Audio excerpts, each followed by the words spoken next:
And welcome back to Weekly Tech Round with me, Jay. And me, Karl. Episode 256. This week I've got my numbering right. I'm back on track.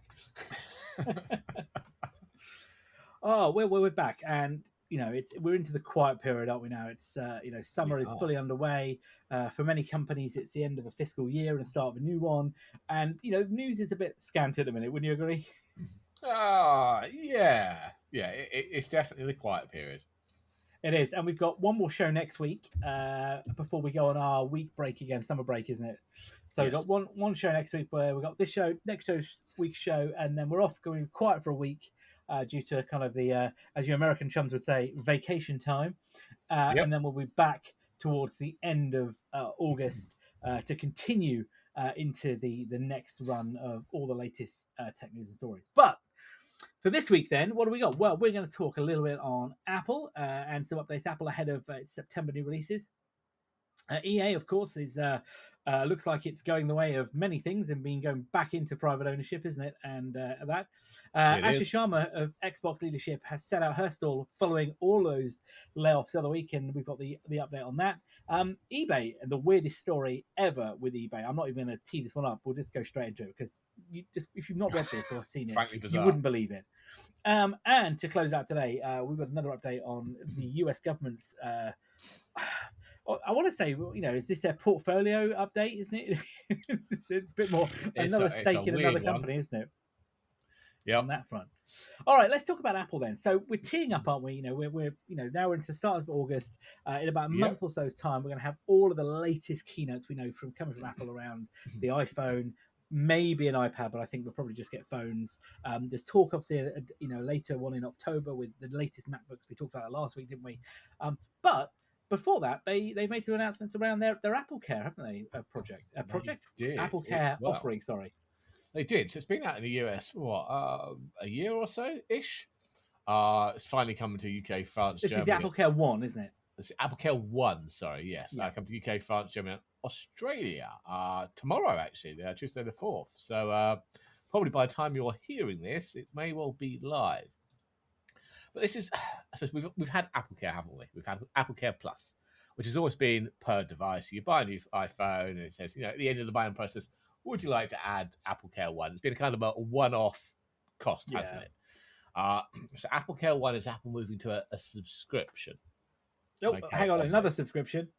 Another subscription. They are fully into subscriptions. But you know what? If you're going to be paying for insurance for a device, it's not a bad one. I think it's £17 a month here, but that gives you up to 3 products. So it could be your phone, your iPad, your watch, or your phone, your iPad, your Mac, whatever. But 3 Apple products covered under it. Unlimited accidental damage claims. There obviously is a fee per device, but you're also getting theft and loss cover in there as well, which you didn't on the AppleCare Plus. So you can lose your 3 items 3 times each per year. I mean, you have to be really, really bad luck to lose it or get them stolen 3 times each per year. But there's a cap. It covers that though as a replacement to the product. If you have more than that, which you may well do, I think I do. A phone, an iPad, a watch, a Mac. It's an extra $4.99 per device per month. So if you're paying, I don't think that's a bad deal. I mean, I can't remember the last time we bought AppleCare, or actually had to get an Apple device repaired. Touch wood. But a lot of people do. So, like I say, I don't think it's a bad deal. I think I had it once. Do you remember on the iPhone upgrade program, you used to get it, didn't you, built in on the original program? Yes. I don't think I bought it for me. I bought it for my wife.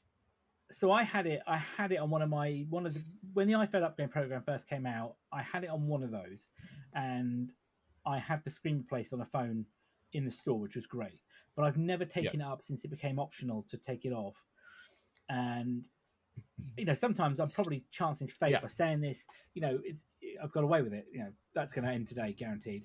But I think it's I think the fact, like you say, it's all rolled into one. The extended warranties across there. You got the accidental damage protection, as you say. The fact that theft and loss is included as well was pretty handy. 3 times. Yeah. Okay, let's be honest. Like you say, once is bad enough. Twice is 3 times is I'd consider your choices a life, right? But it's a great idea, and the fact you can add devices in, and if you've got a device that's already got AppleCare Plus and you add it in, they automatically cancel AppleCare Plus. You don't have to do that, so that's pretty cool, as you say. And I think you said it wouldn't, wasn't it? But they're refunding the difference, wasn't it? So again, the Apple they'll refund the pretty difference. smart on You've these already things. paid out, so they are kind of making it easy there. I think, as you say, it'd be interesting to look at. What are you paying for insurance? If you're in the Apple ecosystem and you're paying for device insurance, I'd look at seriously. What are you paying for, wouldn't you? And it's maybe a this could be tricky a better one. option.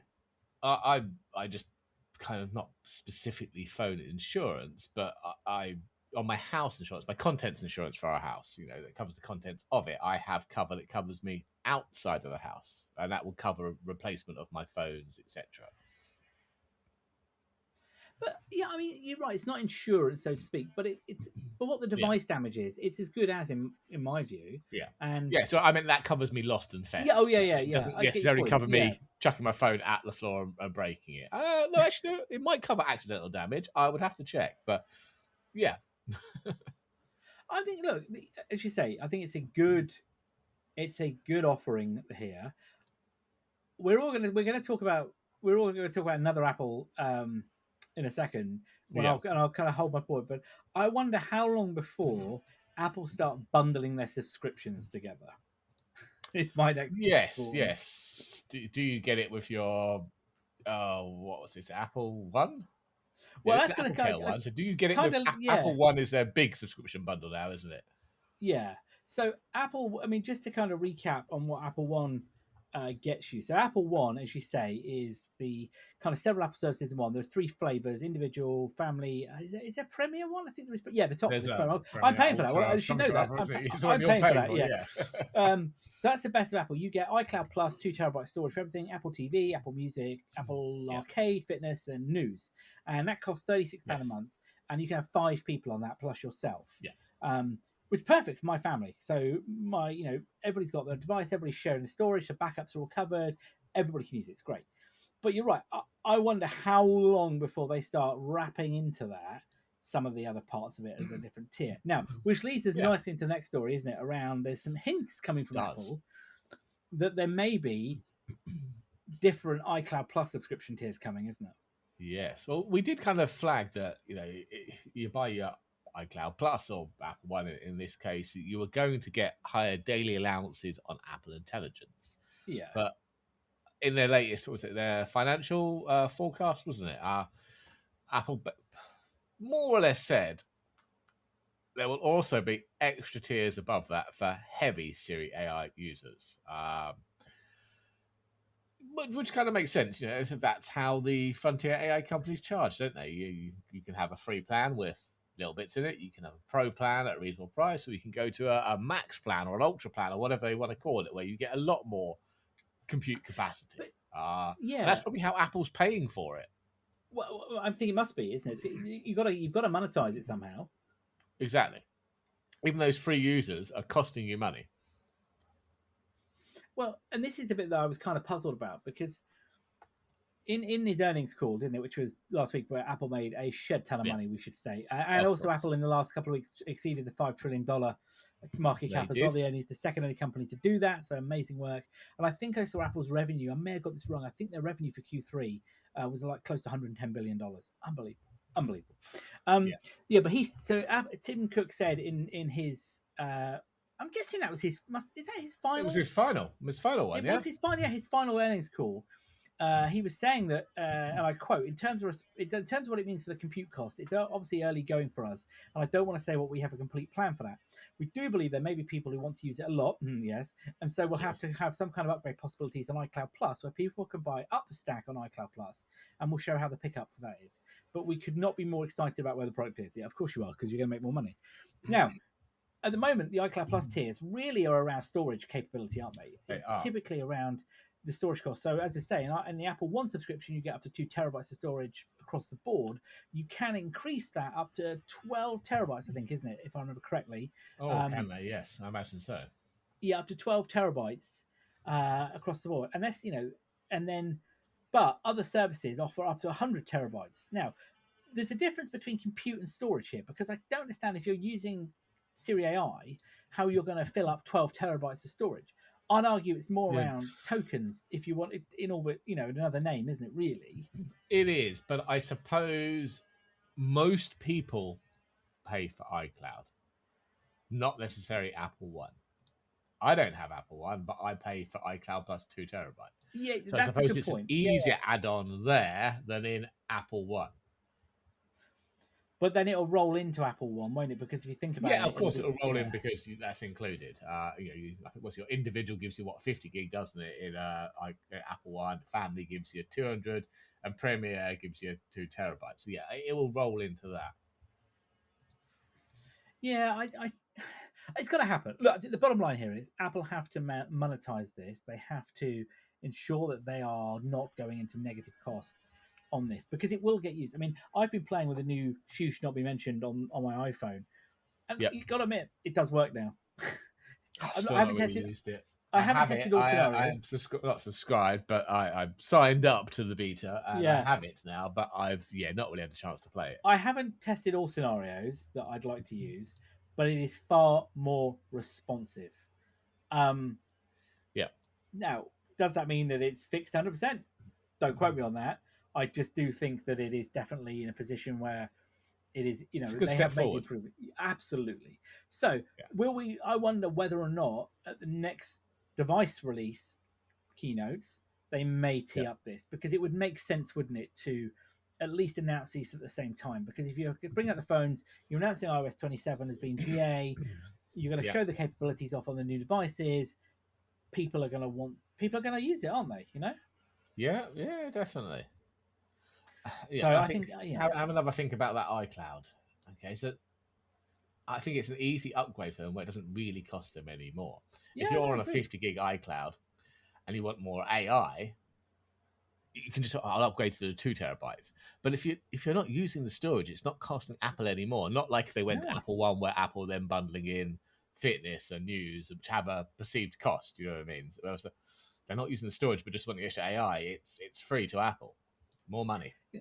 So I pay for my in-laws iCloud Plus account because they didn't they off the basic tier. I think it costs like £1 a month or something, but it means that they can back up their devices, and I know they're backed up as well, which is more the reassurance. Less hassle for you. Absolutely. All right then. So let's talk about money then. Move across then. So EA then. EA are close to getting regulatory approval, aren't they, from the EU on the buyout? So from what's this Silver Lake Affinity Partners and the Saudi Arabian Sovereign Fund, I think it was Sovereign Wealth Fund. It is, yes, Saudi Arabian Public Investment Fund, PIF, Silver Lake, and Affinity Partners. Yeah, that's correct. So Silver Lake, they were involved with Dell, tomorrow, shouldn't it? It should close tomorrow. Yeah. But weren't Silver Lake the ones involved with Dell? Yes, they were. The Dell VMware. That's right. Yes, they were. So the merger basically is signed off. They're expecting regulatory commission sign off from European Union. And as you say, it's due to close tomorrow. And this is $55 billion buyout, which will take EA back into private ownership again. First time in 35 years as a public company, now going private. So they'll be delisted from the NASDAQ. The kind of breakout is that Saudi Arabia's public investment fund will own 93.4%, Silver Lake 5.5%, and Affinity Partners.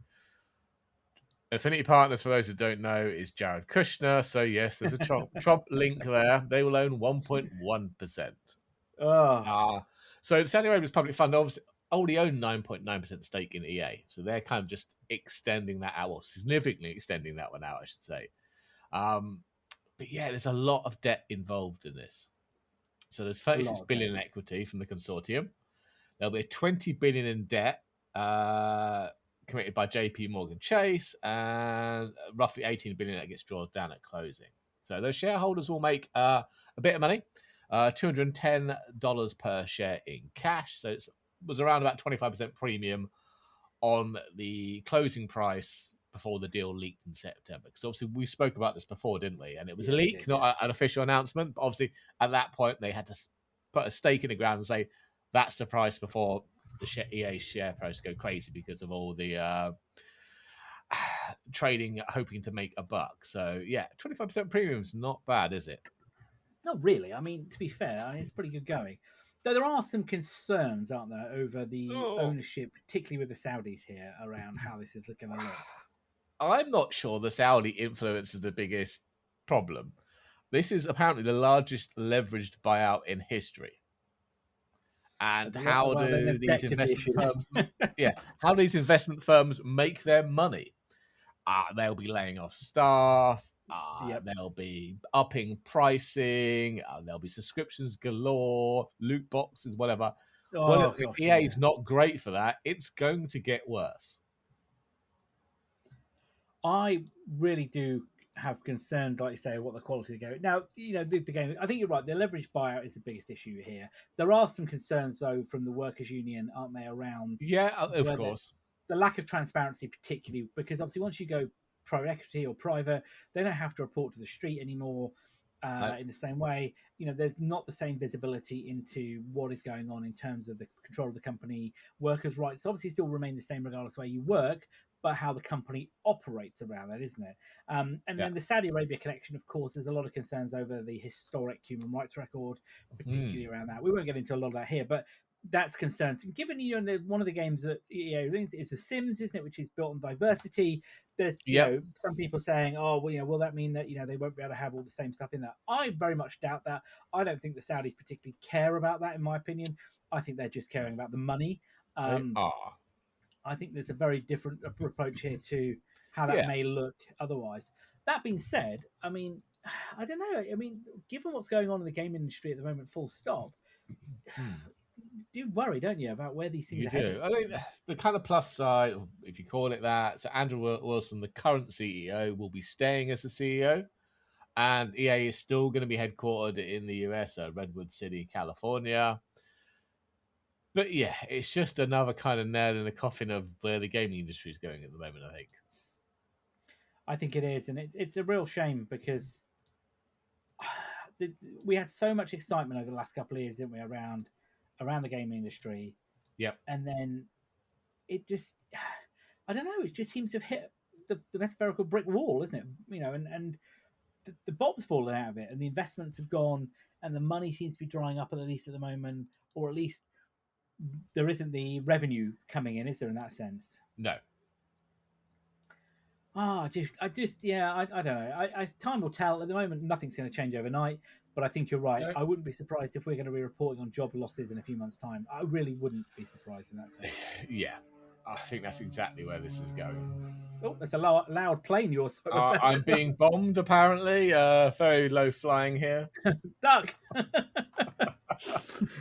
But yeah, okay. Oh, well, talking about gaming then, Xbox CEO Asha Sharma has put out a memo, hasn't she? Following, I want to say the change in business direction that was happening, the other week. Yes. So, if just as a reminder, earlier in July, 1,600 Xbox staff were let go, with another 1,600 due to be exiting the company throughout the rest of the financial year, aren't they? Along with 4 studios. And that means that there'll be a real doubling down on a lot of the Xbox owned studios and how that works, and the game franchises as well, and including how they're going to put investment into some of those big franchises. I mean, you think of what's it, Fallout, Minecraft, Candy Crush, are all going to get, I want to say investment, but they're going to, develop more games around them, aren't they? They are. Yeah. But where else does this take her, though? What else did she kind of explain where she want to head there? Yeah, she kind of, in a memo to staff, laid out the 4 C's for this new fiscal year, didn't she? Because obviously we did mention that we're losing kind of, was it 64 cents for every dollar invested? And they were the only division of Microsoft not to make a profit. So her core pillars, the 4 C's. Pillar 1, core. So strengthen our platform led by console. Content, grow great games into global franchises. Creation, make Minecraft the world's creator platform. And connection, extend the world that fans love. Now, she did say that FY26, over 200 million new players came to Xbox Online games, but our business did not grow with our audience. Ouch. But that's back down to that 64 cents for every dollar invested. It's investing in the wrong places, maybe, but it's not making a profit. So she's put stage target. We said by FY 2027, so by the 30th of June next year for them, They want to be returning to growth, so making a profit. Between 2028 and 29, they want to move into businesses producing meaningful player value and revenue acceleration, aka make more money. FY 2030, halfway to our long-term daily player goal with sustainable double-digit growth, industrial-leading margins. Now, that's a big one. I'm sure. Here we go. Yeah, they had set goals to have more than 1 billion people every day playing on Xbox. Now, Xbox is currently at 100 million daily, 500 million monthly, and nearly 1 billion annually. So that's a 50% growth year on year to hit that huge, target of player counts. That's a mammoth task, isn't it? Where do you get those players from is the question, isn't it? Where do they come from? Yeah, look, you would hope the player base has been growing. You know, as more and more people get to the age where they're playing gaming and our population explodes in size, those numbers will naturally go up. But this is large. That involves stealing from other platforms, I'm sure. Well, it's going to have to. You can't just. They're not just going to, organically appear, are they? These are players, like you say, absolutely they want to steal from other platforms. And those other platforms really is what? PSN, PC market, isn't it, really? I think it's the only place you're really looking, to be fair. There's nowhere else. They're not growing on trees. Well, we'll have you. We'll have you. A lot of players. Steal them. Well, yes. Yeah, I guess. I don't know. I mean, look, I'm going to be honest with you. I don't know how strong the Nintendo online market is. I think local on play, I'm sure, but I don't know particularly. But it doesn't necessarily say online. It says play account. So fair point. All these platforms have analytics in them, don't they? They can tell whether you're playing an offline game or an online game, as long as you're connected to the internet, which you have to be nowadays for the games to work. Yeah, I think you do. You've got to be there, haven't you? I mean, everything's online. Let's be honest. It's a stupid statement to say it's not, isn't it? From any other perspective. But yes, you're right. The context of what that means. But look, she's got a hell of an uphill battle ahead of her. I worry that by the problem is they're doing the classic thing of like a lot of companies do, which is let's cut the bottom line, isn't it? To increase the cost, reduce costs, which is fair.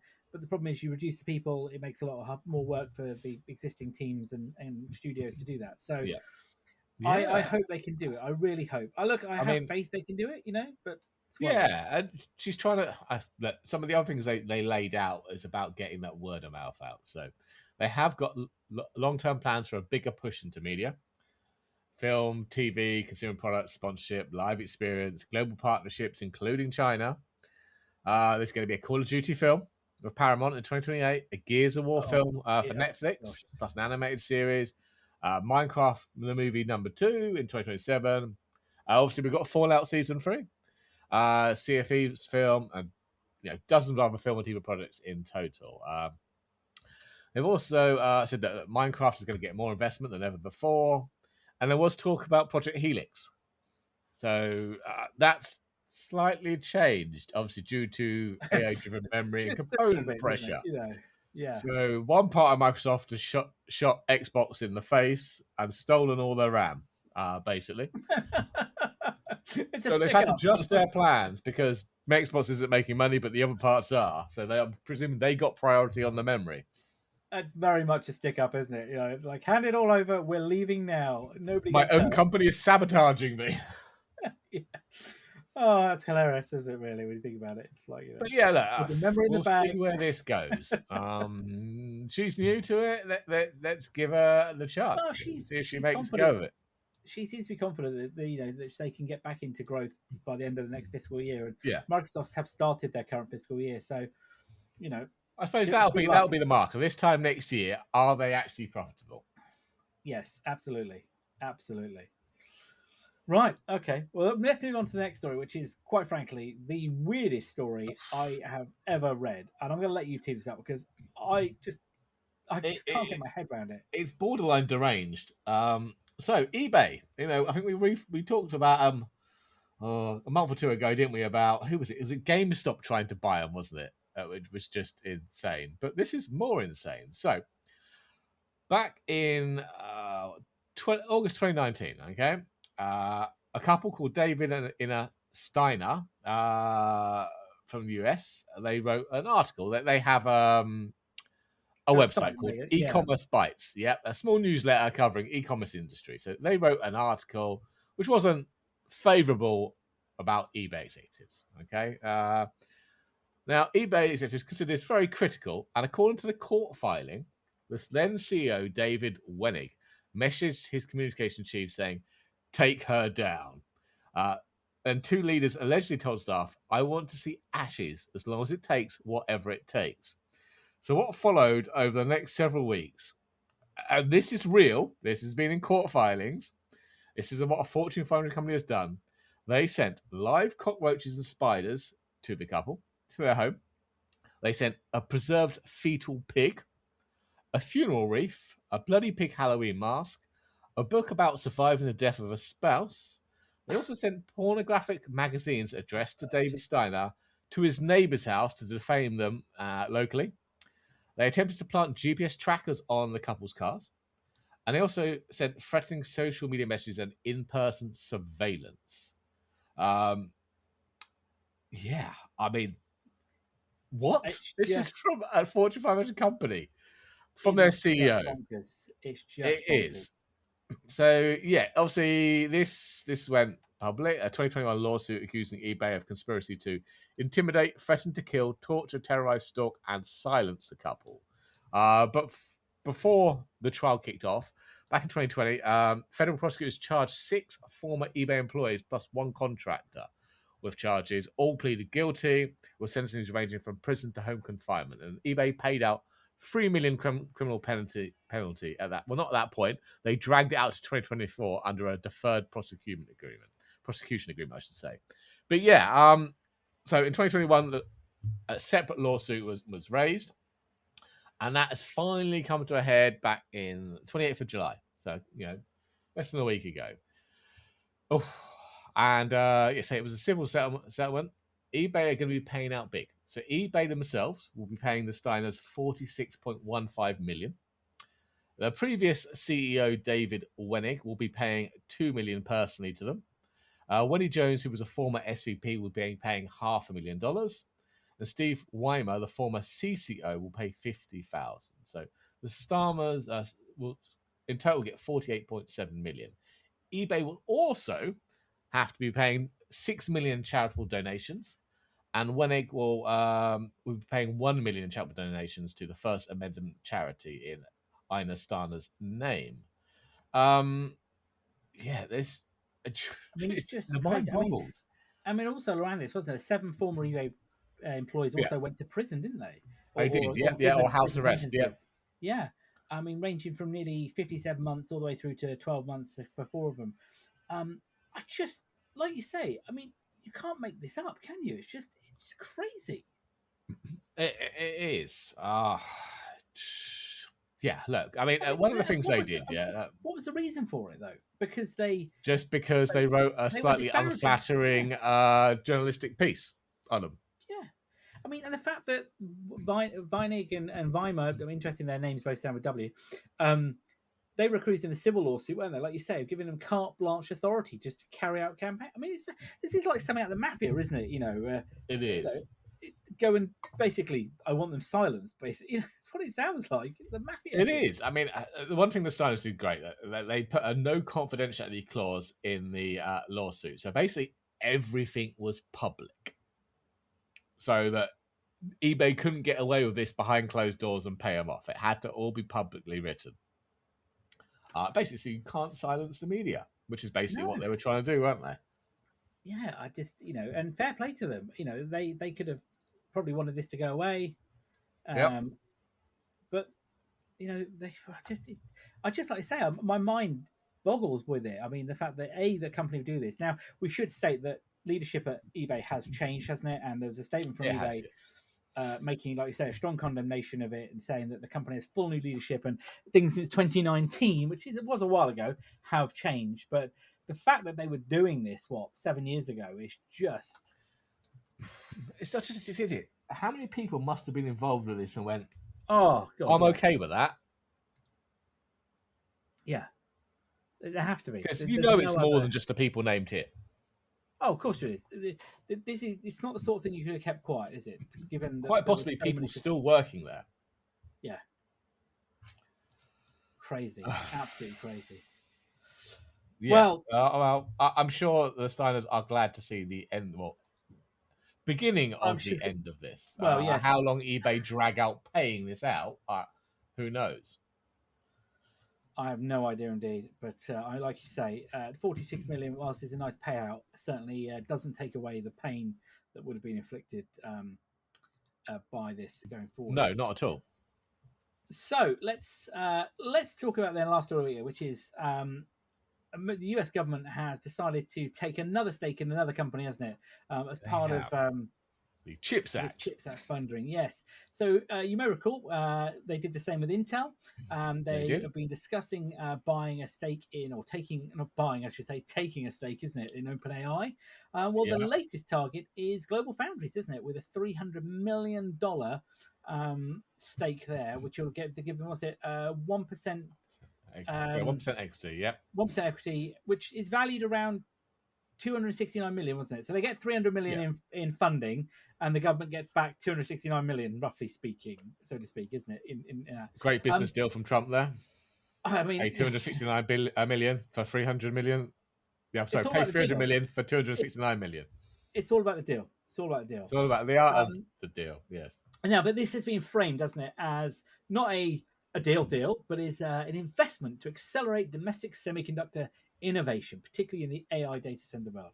Yep. Really, I think this is just the US government sticking its claws in wherever it can see money. It's my view on Yeah. it. Yeah. Exactly. So yeah, this is what's it? Silicon photonics. It's to accelerate that, isn't it? So moving from that kind of copper interconnect to optical at the chip level. And this is what do they call it? Scaled, isn't it? What I think GlobalFoundries call it is scale. There's the acronym for it, isn't it? So what was it? Oh, is 400 it? gigabytes. Yeah, silicon photonics co-packaged advanced light engine, snappy. Oh, Um, okay. with which apparently is designed to support up to 400 gigs a second per lane, which you can't do over a copper interconnect. No. I mean, give me some of that. I'll have that. Very nice, you know. So they're aiming. This is apparently designed to be a growth area, particularly between the what was it, the optical interconnects, and they're saying that they see this particularly with Nvidia and AMD as they have these GPU dense systems in the AI models. Well, okay, I mean, look, this is all happening. We know it's happening, but it does appear to be again another conversion of funding into equity, isn't it? Rather than we'll give you money, it's we want a piece of the company. It's Dragon's Den or Shark Tank, isn't it? I think is the US call it. I did spot a lovely statement. The official framing about the equity stake is so that the public can share in the company's future growth. Oh, can The they? public Oh, won't great. be making any money from this. No, and I'm sure though somebody will be. You know. Yes. Or someone's family is usually the way it's done, isn't it? I believe sometimes that is the case, but anyway, so this, yeah, like you said, so this is the second in company now. So Intel is that. Intel actually, interestingly, have just finished up, haven't they? Their what they call it, their Ramp C program, which has been something they've been doing with the Department of Defense, which is the Department of Defense, but giving companies an incentive to develop chips in Intel fabs on the company's 18A process. And that's just finished. And this is the Rapid Assured Microelectronics Prototypes Commercial, RAPC. And it's about... so Intel is now shifting some of its manufacturing capability into what they call in the secure enclave. No, nothing to do with Apple, which is a manufacturing semiconductors for use by the US defense customers only. So this is now really locking down secure military computing.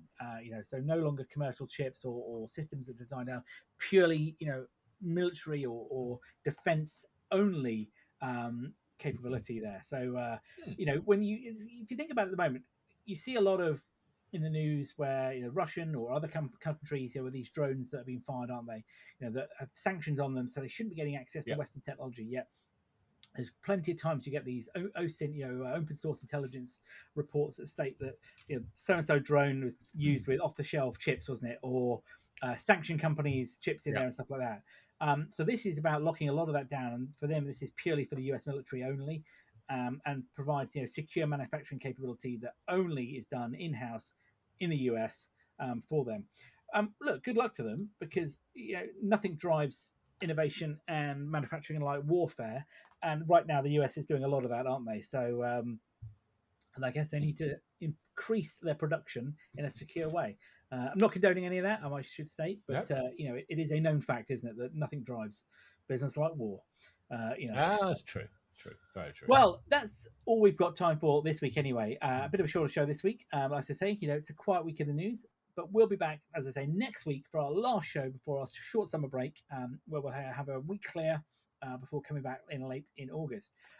As always, you can find all of our show notes information at techrant.online. Please tell your friends about us. Please give us a rating if you'd like to do so. It really does help. And of course, you can tell your friends that we can get your podcasts wherever you find them, as well as on YouTube as well. So with that, I've been Jay. I've been Karl. Have a good one all.